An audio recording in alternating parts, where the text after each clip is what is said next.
Pegue a sua Bíblia aí. Hoje nós veremos aí a partir do verso 23.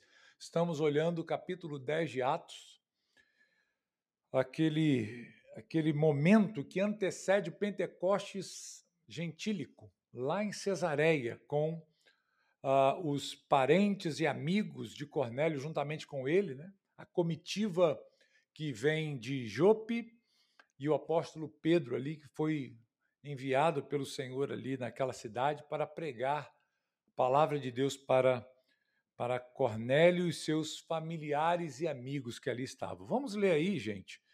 Atos 10, verso 23. Os irmãos acharam? Eu já li o verso 23 na última quarta, mas é um verso que a divisão dele não está muito legal aqui, né? Ele deveria, né, finalizar aí na primeira metade, né, nessa expressão hospedou-os, e o 24 começar a partir da metade do 23, mas não dá para a gente quebrar isso, né? Então vamos ler o texto todo. A gente vai seguir até o verso 29, tá bom? Diz assim: Pedro, pois, convidando-os a entrar, hospedou-os. No dia seguinte, levantou-se e partiu com eles. Também alguns irmãos dos que habitavam em Jope foram em sua companhia. No dia imediato entrou em Cesareia. Cornélio estava esperando por eles, tendo reunido seus parentes e amigos íntimos. Aconteceu que, indo Pedro a entrar, lhe saiu Cornélio ao encontro e, prostrando-se-lhe aos pés, o adorou. Mas Pedro levantou, dizendo: Ergue-te, que eu também sou homem. Falando com ele, entrou, encontrando muitos reunidos ali, a quem se dirigiu, dizendo: Vós bem sabeis que é proibido a um judeu ajuntar-se, ou mesmo aproximar-se de alguém de outra raça. Mas Deus me demonstrou que a nenhum homem considerasse comum ou imundo.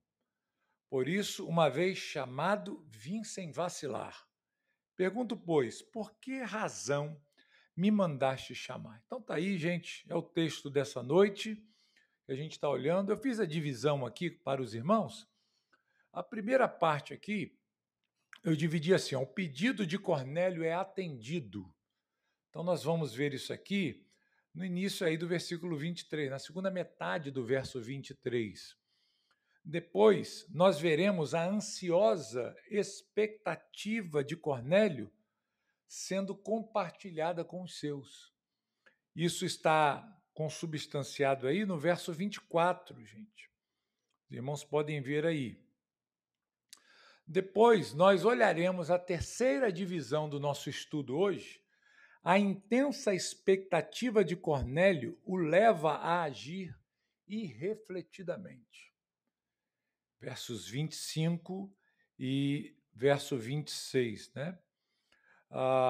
Em seguida, nós veremos aqui a fala de Pedro. Quando Pedro entra ali na casa de Cornélio, ele então traz uma explicação acerca da sua presença ali. E aí o texto vai se desenvolver. Eu não tenho expectativa que a gente chegue aqui hoje, né? Vamos ficar aqui nos primeiros versos.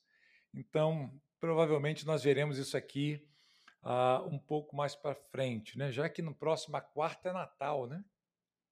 E aí nós vamos ter um culto especial aqui. Então, nós não faremos o estudo de quarta-feira comum que a gente faz. Nós faremos um culto aqui especial em razão da data, né? Então, talvez, né, só lá mais para frente a gente continue aqui com esse estudo. Então, vamos ver, irmãos. Vamos olhar aí a primeira parte? O pedido de Cornélio é atendido. Diz o texto aí, então, gente, vamos olhar o verso 23. Na segunda parte do verso 23 diz assim: no dia seguinte, ou seja, o dia após aquele que os emissários chegaram ali, né? Dormiram lá na casa em Jope. Então, no dia seguinte, levantou-se e partiu com eles. Pedro então vai. Lembre-se que isso é um pedido que Cornélio fez. Enviou lá os seus 2 servos com um soldado e, olha, chame a Pedro para que ele venha aqui nos trazer as palavras de Deus. Ele foi um apelo que foi feito. Então havia no coração de Cornélio uma expectativa, um desejo de que Pedro fosse até lá. É claro que Cornélio sabia, né? Sabia que Pedro viria. Por quê? Porque esse não é um pedido apenas de Cornélio, é uma ordem que começa no próprio Deus. Lembre-se que quem dá essa instrução para Cornélio é o anjo, né? O anjo do Senhor. E o mesmo Senhor que falou a Cornélio ali em Cesareia, falou com Pedro lá em Jope. E aí nós já vimos aqui que a coisa já se ajustou. E agora nós veremos, então, no dia seguinte, Pedro se levantando para ir com aqueles servos e o soldado centurião para a cidade de Cesareia, que fica ali a 63 quilômetros aproximadamente da cidade de Jope.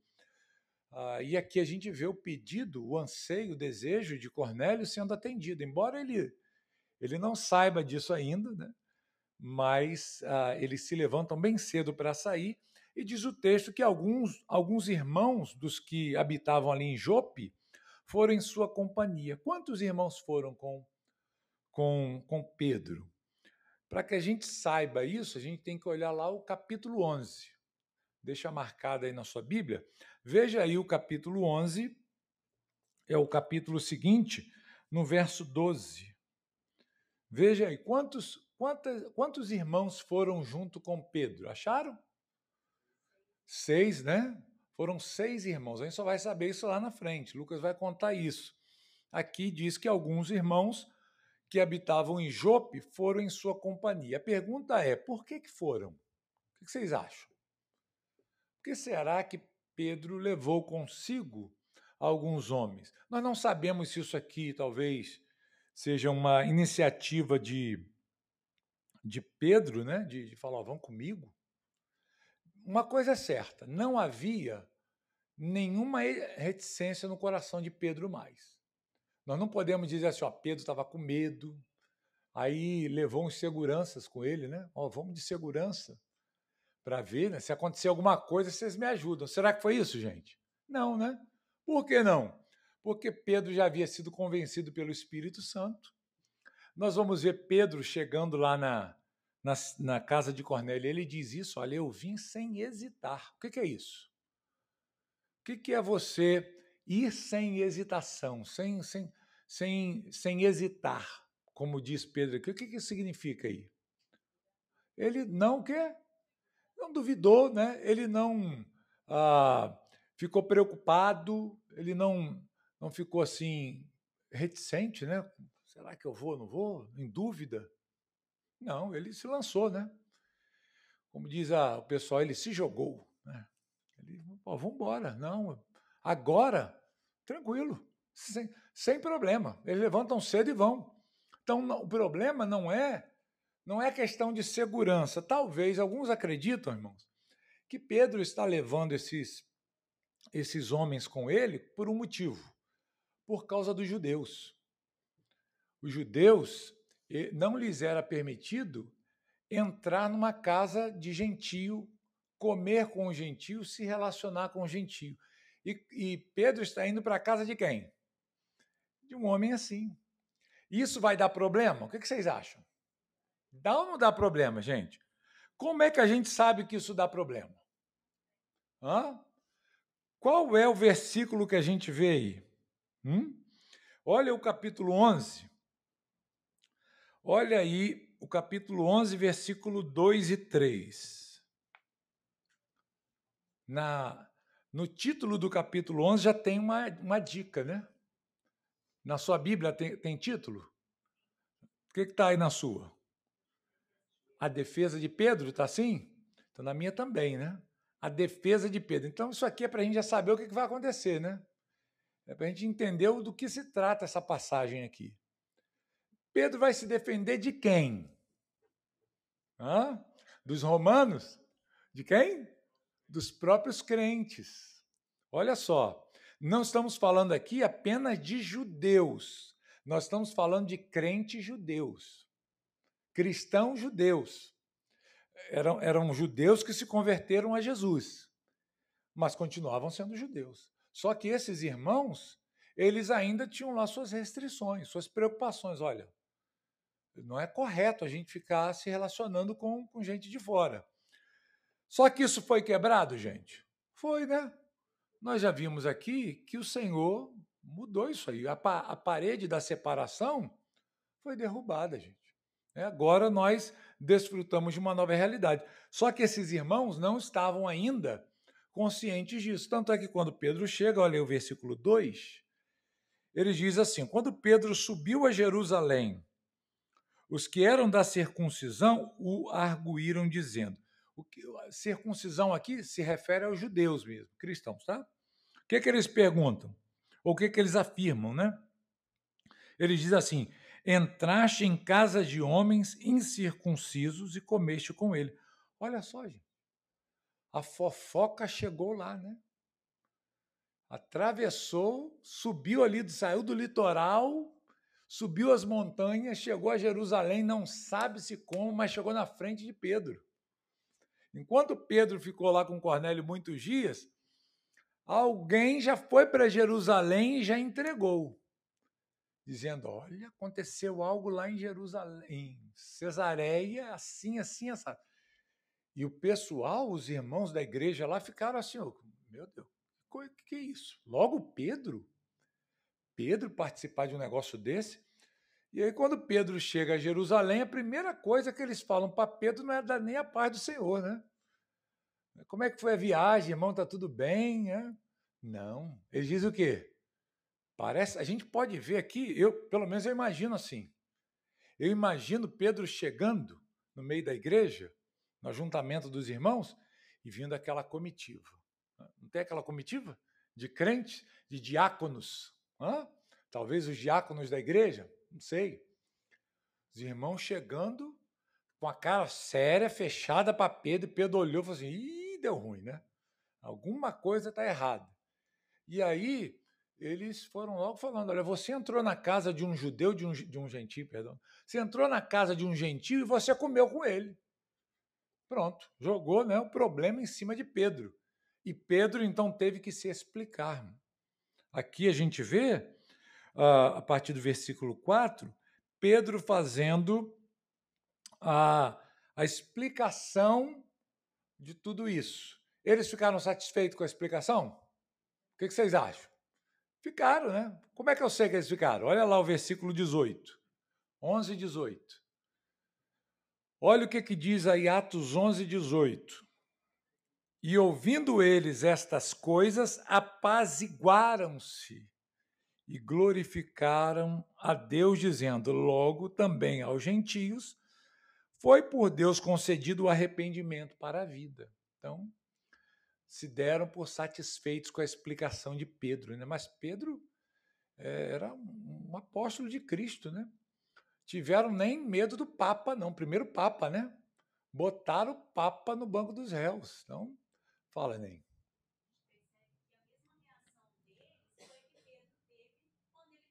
Quando ele teve a visão, é o mesmo sentimento, né? Tá errado isso, né? Eles ficaram assim, por quê? Porque talvez quem levou a notícia não explicou direito, né?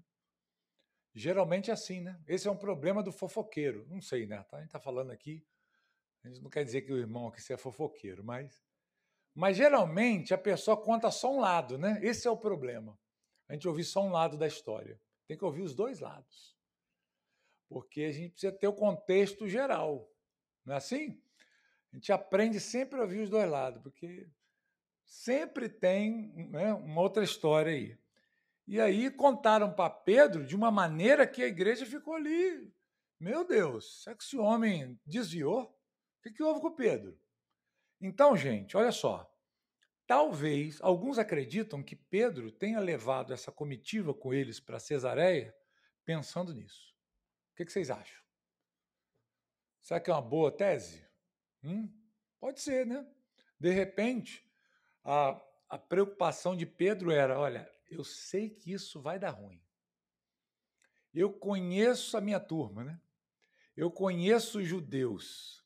Eu sou um judeu. Eu mesmo, há um dia atrás, estava irredutível.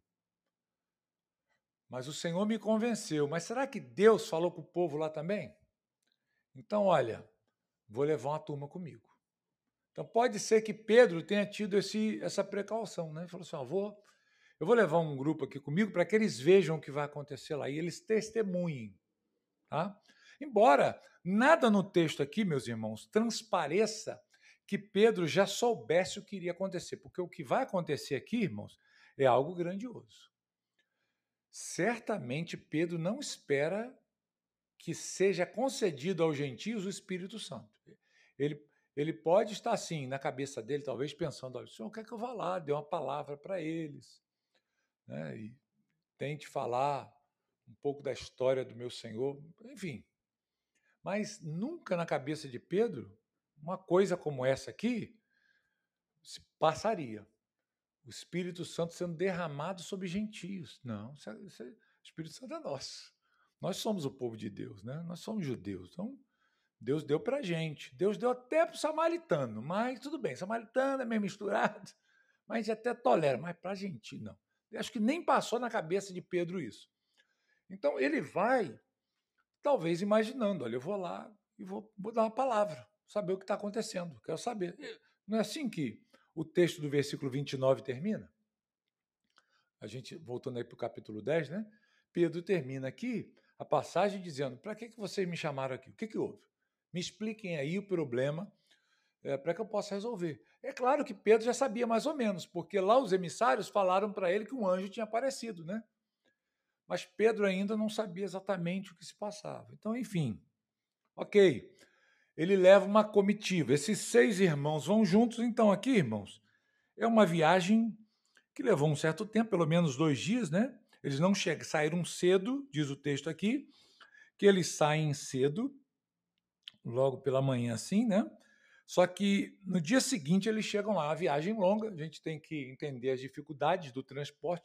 É uma comitiva grande agora, na vinda foi mais rápido. Por quê? Tinha só 3, né? Eram 3.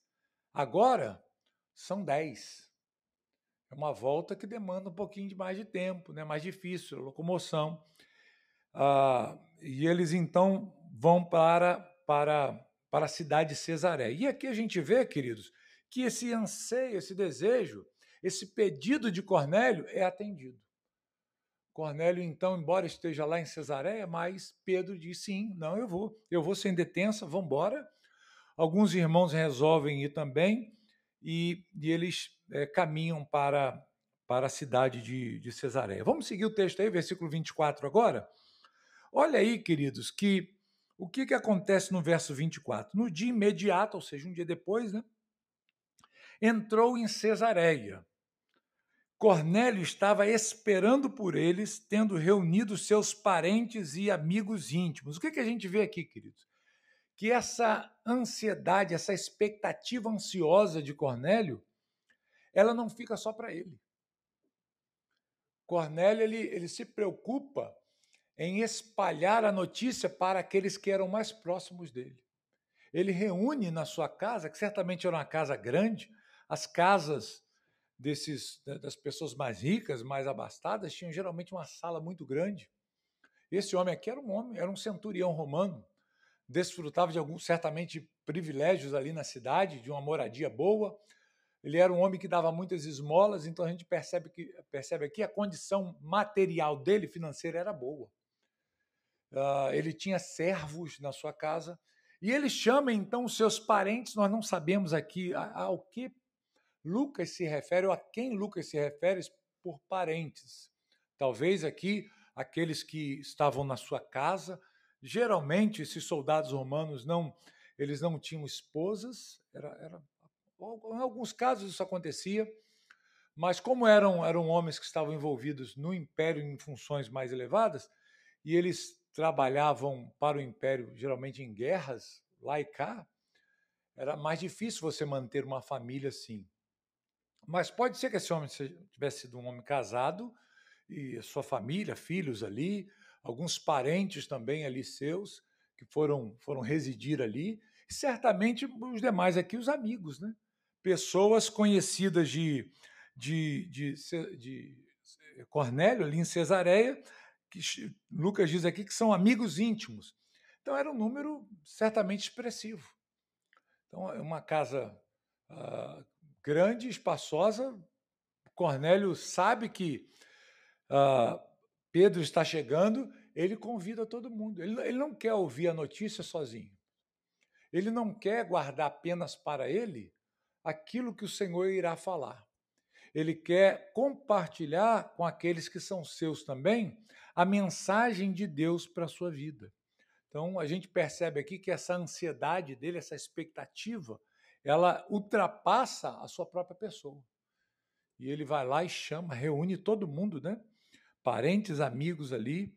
Isso mostra o desejo que havia no coração de Cornélio de compartilhar a palavra. Ele nem sabe o que ele vai ouvir, né?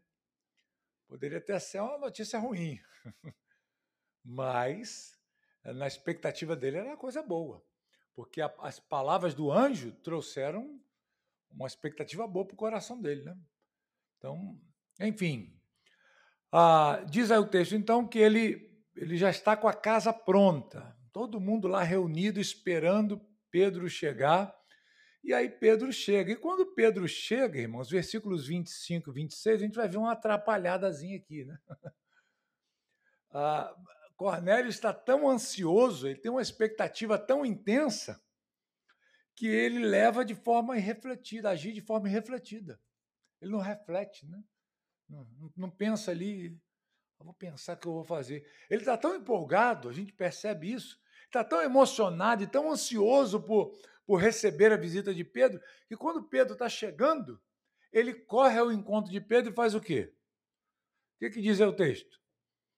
Ele se prostra, se ajoelha aos pés de Pedro e o adora. Né? Ele presta lá adoração a Pedro. A pergunta é, será que foi um erro de Cornélio aqui? Certamente, né? É estranho isso aqui, irmão, sabe por quê?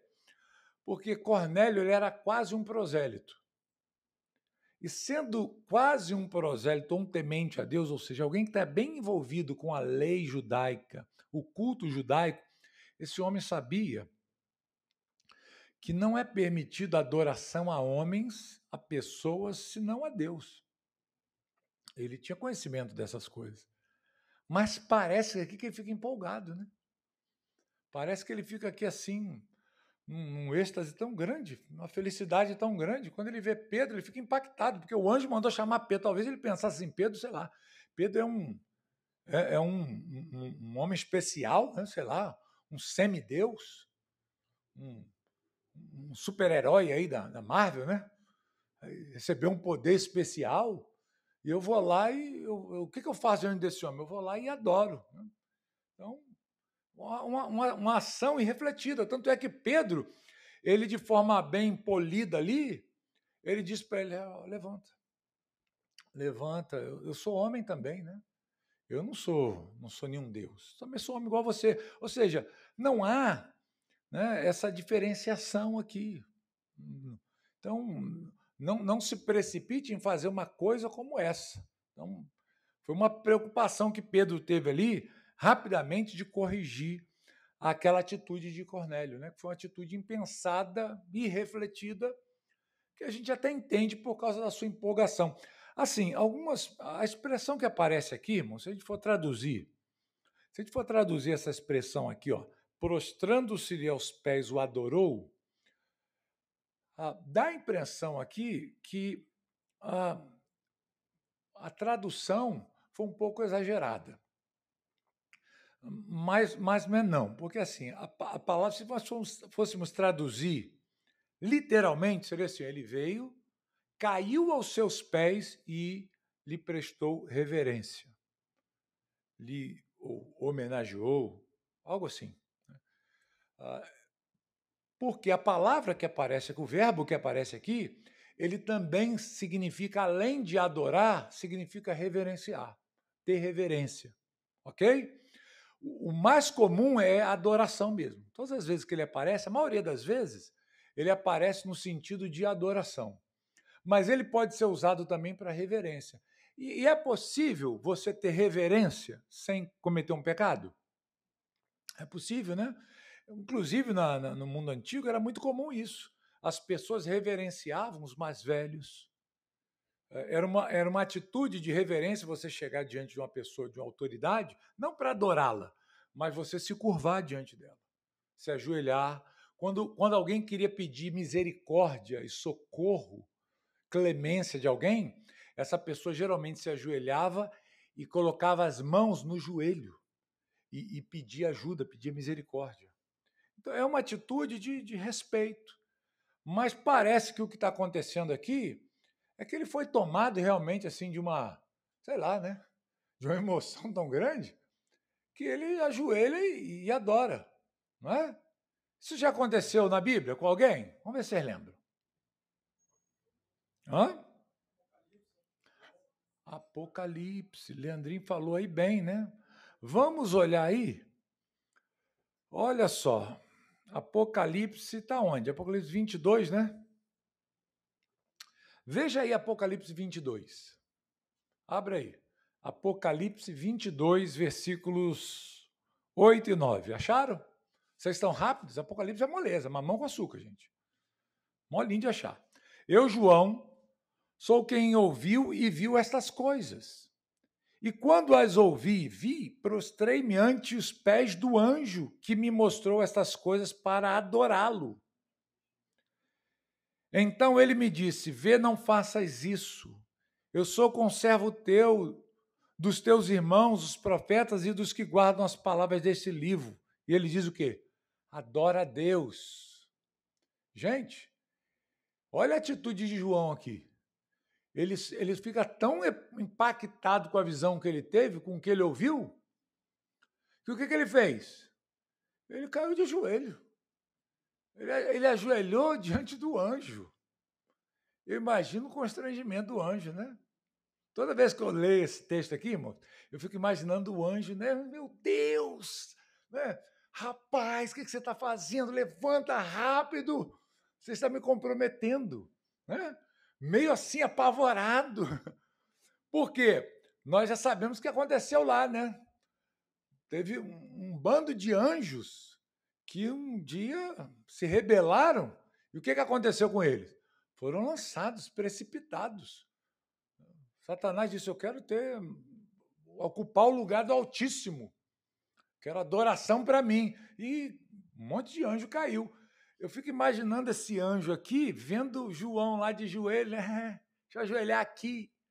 O anjo falou: Meu Deus, não. Pegou a asa, cobriu, né? Falou: levanta rápido daí, porque você está me comprometendo, cara.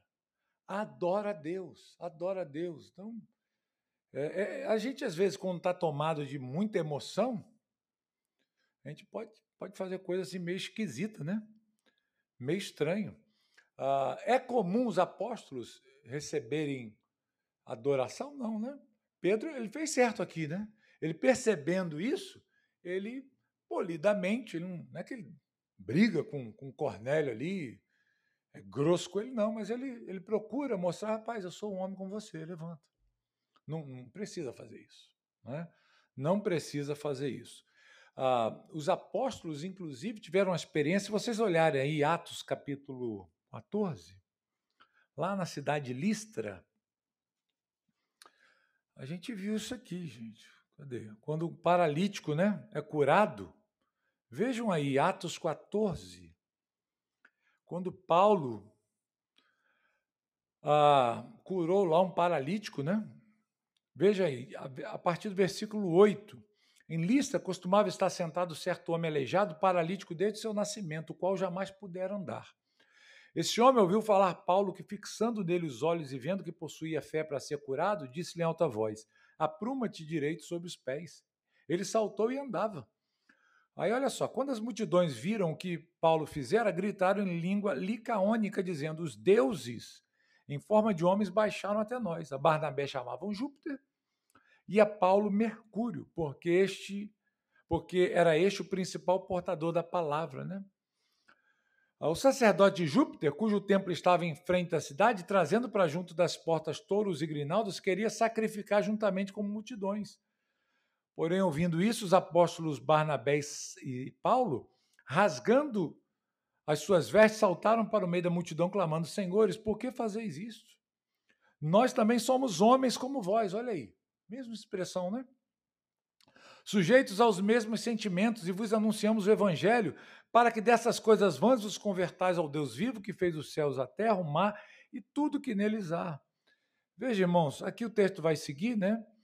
Verso 18 diz assim: dizendo isto, foi ainda com dificuldade que impediram as multidões de lhe oferecerem sacrifício. Olha que espírito idólatra, né? Isso é muito natural do homem querer adorar o outro. Então, Paulo faz um milagre desse lá, o pessoal fala: pronto, os deuses desceram. Desceram, vamos sacrificar. Quando eles perceberam o que estava acontecendo, o que eles fizeram? Rasgaram as vestes e falaram: gente, não faça isso, vocês estão loucos. Nós somos homens. E tiveram que insistir muito e conseguir apaziguar lá. Depois é curioso que eles tentam matar Paulo, né? Praticamente a pedreira lança Paulo para fora da cidade como morto. Mas tudo isso acontece porque os apóstolos não aceitavam o quê? A adoração. Não. Anjos também não, né? Nós vimos aqui um exemplo de um anjo. O próprio anjo falou: não vai me adorar, não. Você tem que adorar quem? Adorar a Deus. Teve alguém na Bíblia que aceitou adoração para si? Em Atos? Tenta lembrar aí. Tenta lembrar. Uma pessoa que foi louvado e acolheu essa adoração. Hã? Qual o nome desse rei? Já dei a dica, né? Herodes. Vamos lá? Atos capítulo 12. Atos 12. Veja aí. Verso 20. Ora, havia séria divergência entre Herodes e os habitantes de Tiro e de Sidom. Porém, estes, de comum acordo, se apresentaram a ele depois de alcançar o favor de Blasto, camarista do rei, pediram reconciliação, porque a sua terra se abastecia do país do rei. Em dia designado, Herodes, vestido de trajo real, assentado no trono, dirigiu-se à palavra e o povo clamava: é voz de um Deus e não de homem. No mesmo instante, um anjo do Senhor o feriu, por ele não haver dado glória a Deus, e comido de vermes, expirou. Então tá aí. Esse homem aqui acolheu no seu coração a adoração para si mesmo. Qual foi a consequência disso? Foi comida de bicho, né? Aí surgiu a música. Né? Aí daí nasceu a musiquinha que o pessoal gosta de cantar aí, o povo da vingança, né? Gosta de cantar aí, é a música imprecatória, né? Enfim, gente, qual foi a atitude dos apóstolos aqui? Uma atitude sábia, né? Pedro aqui, irmãos, teve uma atitude correta. Disse, não dirige a adoração a mim. Pode ter sido aqui apenas uma expressão de reverência? Pode ser. Pode até ser. Mas Pedro percebeu as implicações daquilo ali. Porque é muito fácil, gente, um homem passar da reverência para a adoração. Não é verdade? Hã? É muito fácil. Meu Deus, ó, é assim, ó, rapidinho passa. Então Pedro corrigiu logo e falou assim: ó, levanta. Eu sou homem igual a você. Tem nada de diferente. Somos feitos da mesma matéria. Então, tranquilo. Então, Pedro deu um bom exemplo aqui, né? Não aceitou a adoração. Seria bom, né? Seria bom que os sucessores de Pedro usassem um exemplo de Pedro e fizessem o mesmo, né? E não aceitassem a adoração. Porque o que a gente vê hoje são os papas, né? Recebendo adoração. As pessoas se prostram, beija lá o pé do Papa, beija. Inclusive, eu não sei se dá para procurar aí na internet, esse computador é tão devagar. Mas se você pesquisar depois aí, tem uma estátua no Vaticano, uma estátua do apóstolo Pedro sentado no seu trono lá. E as pessoas, irmãos, elas vão diante dessa estátua e beijam o pé de Pedro. Beijaram tanto que está faltando dedo. Deformou o pé. Depois procura lá. Dá um Google, né? Dá um Google e pesquisa lá a estátua de Pedro. Eu esqueci o nome do cidadão lá, né? Não é de Michelangelo, acho que é Arnolfo. Acho que é Arnolfo, o escultor. Depois você pesquisa lá. Tá? Arnolfo de alguma coisa. A cabeça não dá para lembrar. Mas você vai ver lá a imagem de uma estátua de bronze, acho que é bronze, né? Bronze. E o pé de tanto pessoal passar a mão e beijar, sumiu o dedão. desfigurou o pé dele. Daqui um dia vão ter que fazer um pé novo para Pedro e botar lá, porque as pessoas vão lá só para isso. Isso é muito comum, queridos. No meio católico, no meio romano, essas práticas, né, de idolatria. Pedro está dizendo aqui, olha, de forma alguma. A adoração deve ser dada somente a Deus. Ok? Dúvidas? Deu para entender até aqui, gente? Tá fácil, né? Tá fácil da gente pegar aqui o nosso entendimento. Bem, os versos seguintes aí, vamos olhar, vamos seguir o texto aqui, né? O verso 27, se os irmãos olharem, diz assim: falando com ele, entrou, encontrando muitos reunidos ali. O que você acha assim que passou na cabeça de Pedro quando viu aquele monte de gentio ali dentro da casa de Cornélio esperando por Pedro? O que você acha? Eu tenho a impressão que aqui, quando Pedro entra, depois que ele fala ali com o Cornélio, entra na casa, vê aquele monte de gentio, gente ali totalmente diferente do seu povo. Eu acho que na mesma hora, eu tenho impressão, a Bíblia não diz isso, tá, gente? Daqui a pouco você vai falar, pastor disse que é isso aqui. Não. Assim, eu acho que Pedro ali, ele deve ter se lembrado da visão que ele teve do lençol, né? Aquele lençol cheio de toda espécie, todo tipo de animais ali, né? Isso ali era uma forma de Deus mostrar que ele tinha purificado essa realidade aí que os judeus consideravam imunda no contato com os de fora. Eu acho que Pedro pensou nisso. Eu acho, sei lá, eu tenho a impressão que quando ele entrou, talvez ele esperasse apenas falar com Cornélio, né? Vamos entrar aqui, vamos tomar um café, sei lá. Não sei se tinha café na época, mas entrou lá, vamos tomar um café, fazer um lanche aqui, aí a gente conversa. E eu imagino, quando entrou pelas portas da casa, entrou na sala, viu aquela multidão de gentio, eu acho que Pedro falou assim, caramba, o que está acontecendo aqui? Ele deve ter se lembrado daquela cena, né? E pensado assim, ó, Deus está cumprindo aqui aquela visão que eu tive lá atrás, né? Do lençol, lá no eirado. Então, eu acho que foi muito legal isso aqui, né? Ele deve ter pensado nisso. Muita gente, um público ali gentil, composto de muita gente, muitas pessoas. Se ele tivesse alguma dúvida no coração dele, não existia, né? Mas se tivesse alguma dúvida a respeito da importância da sua ida ali e da sua visão, essa dúvida teria ido embora nesse exato momento. E aí, então, Pedro, queridos, ele vai falar com os presentes. Como é, a gente vai terminar aqui, versos 28 e 29. Conseguimos, né? Então, ele se dirigiu a eles dizendo: vós bem sabeis que é proibido a um judeu ajuntar-se ou mesmo aproximar-se de alguém de outra raça. Mas Deus me demonstrou que a nenhum homem considerasse comum ou imundo. Pode parecer isso aqui, irmão, meio estranho, né? Parece que Pedro aqui foi meio grosso, né? A gente olha assim, é porque, assim, a letra, ela não passa, né, a ambientação, né, do lugar, né? Ele tenta, mas talvez a impressão que passe é que Pedro tenha entrado, viu aquele monte de gente e falou assim, ó, estou aqui, não queria estar não. Vocês sabem que não é certo eu vir para cá, eu não me misturo com qualquer um. Pode parecer, transparecer isso aqui, mas não é isso não. Não é isso não, tá? Porque o coração de Pedro já havia sido o quê? Convencido. Provavelmente o que está em jogo aqui é Pedro está dando explicações para aquelas pessoas. Por quê? Aquela gente, queridos, aquelas pessoas ali, elas já estavam acostumadas a lidar com os judeus.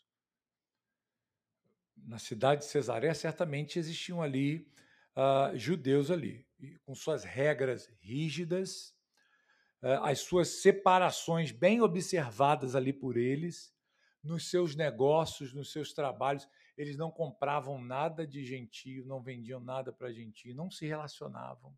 Então, esse povo aqui, Ele já sabe disso. Talvez eles estivessem lá na casa de Cornélio pensando, né, como é que vai ser? Vou lá para ver. Um judeu vai vir aqui? Nossa, isso nunca aconteceu. Um judeu entrar aqui com a gente e participar. Não, vou lá para ver. Quero ver esse negócio. Porque eles conheciam essa realidade. Isso aqui era algo já comum para eles. Então, eles já tinham uma experiência formada ali, mesmo que não muito intensa com os judeus, mas eles já conheciam ali como é que os judeus se comportavam, né? Então, eles ouvem aqui Pedro dando essa explicação, talvez aqui para mostrar-lhes a conduta sincera deles. Porque olha só, você conhece, pensa assim comigo, você conhece que os judeus são estritamente, eles são fortemente cheios de restrições. Eles não se relacionam com ninguém. A gente não consegue se aproximar, comer nem na casa, de forma alguma. De repente, tem um judeu vindo aqui, eu acho que esse cara deve estar meio desviado, né? Pode parecer que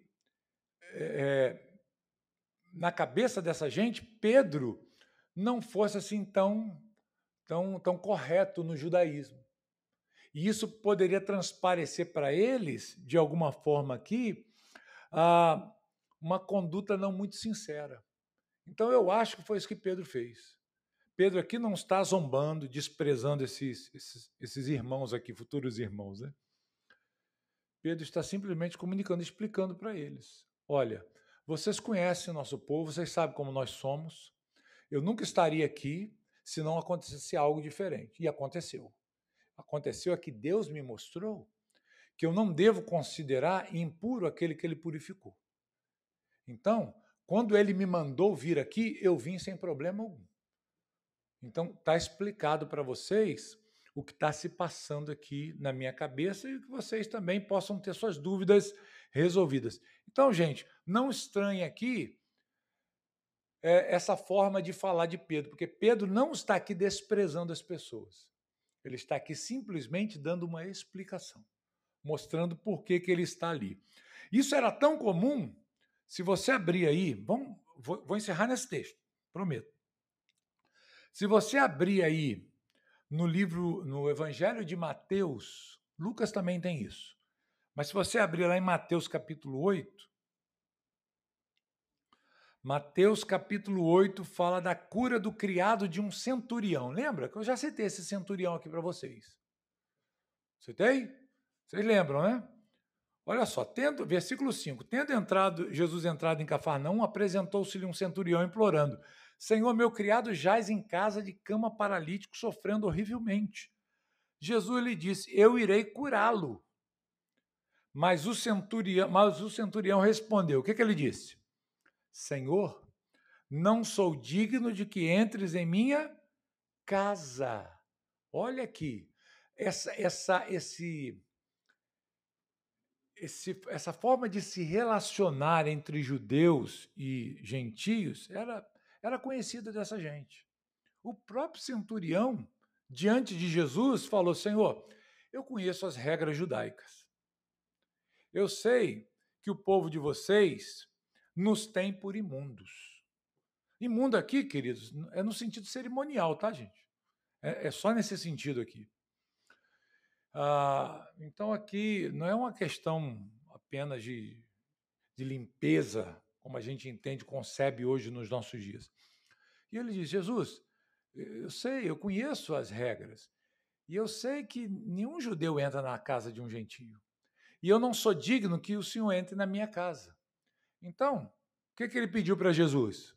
Diz o texto aí, manda apenas o quê? Manda uma palavra. E aí vai dar tudo certo. Então, percebam aqui, queridos, que esse entendimento já existia, ok? Por parte deles. Pedro não está sendo grosseiro aqui, Pedro não está desprezando essas pessoas mais, porque no coração dele ele sabe que está purificado, ele está ali pronto para ouvi-los e pregar, né, a palavra de Deus. Então, o texto se encerra no versículo 29, Pedro fazendo a pergunta, né? Pergunto, pois, por que razão me mandaste chamar? Então a gente vai terminar aqui hoje. A gente vai terminar com uma pergunta, porque na próxima oportunidade aqui, nós veremos a resposta de Cornélio. Cornélio vai contar a história. Não dá para a gente ver isso hoje, né? Nosso tempo acabou. Mas aí na próxima semana, nós veremos aqui, ou na outra, né, seguinte, nós veremos o que Cornélio fala, o que Cornélio vai falar para ele. E o que vai acontecer ali é o derramar, né, do Espírito Santo. Vai ser algo muito bacana da gente ver ali. Gente, o que a gente aprende aqui? O que você tira de lição aí dessa passagem de hoje? E aí? O que você, assim, ouvindo essa mensagem, ouvindo aí tudo que você ouviu, o que você pode tirar assim de lição para a sua vida, para a nossa vida? Hã? O que a gente pode considerar aqui? Quem gostaria de propor aqui uma aplicação para o texto dessa noite? Hã? Fala aí, irmão.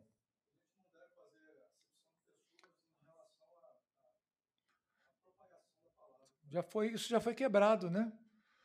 Essa barreira que existia entre os gentios, judeus e gentios foi quebrada. Nós somos gentios, nós que não podemos ter de forma alguma, né? Então, muito bem colocado aí. Uma outra coisa que a gente aprende aqui, gente, é como nós devemos, assim como Cornélio, criar em nossos corações esse intenso desejo de espalhar a palavra para aqueles que ainda não ouviram. Cornélio guardou para ele apenas? Não, né? Qual o desejo de Cornélio?